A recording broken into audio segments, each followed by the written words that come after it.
I want to talk to you a little bit today about visual snow. We had our first major snow here in New Jersey. We had about 8 inches last night. So I figure while I'm out with these guys for a little snow hike, we're going to talk to you guys about visual snow.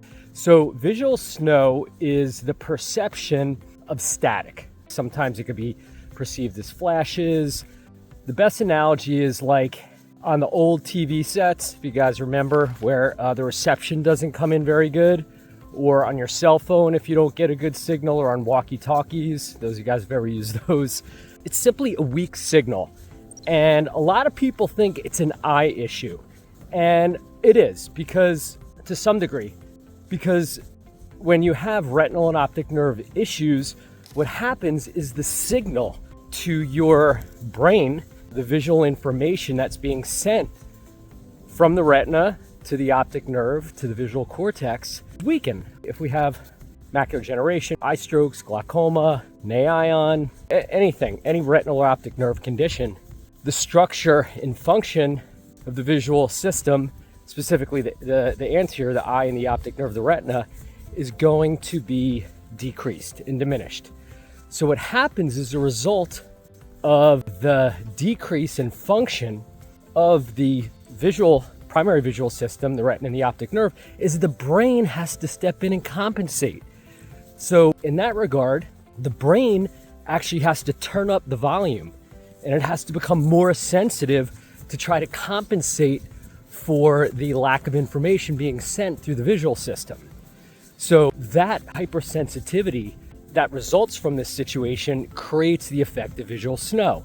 Now, a lot of things can increase some of the symptoms: fatigue, stress, sometimes medication, sometimes alcohol, anything that creates dysregulation of the brainwave activity and the nerve signals.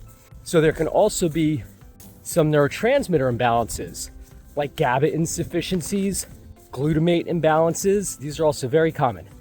And there can also be a major inflammatory response related to this. So if there's underlying inflammation, that could create some issues as well. So when we're trying to help people with visual snow, we understand the mechanism, but the underlying causes could be different, right? The inflammation, the neurodysregulation, or any of the factors that can be, and often it's a lot of different factors.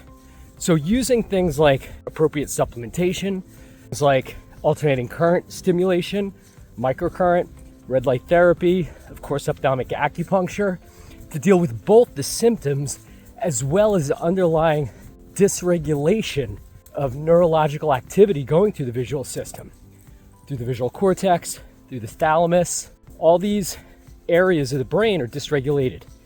So using our treatments, the goal is to help create what's called neurocoherence, a clean signal. Really just want to clean that signal up and get the brain to relax a little bit and not be so hyperactive. So if you or somebody you know has visual snow associated with retinal or optic nerve conditions, have some questions, please reach out. Happy to talk to you more about it, find out about your situation, see if or how we can help. It's Dr. Andy here on a snowy day hike. Enjoy the rest of your day.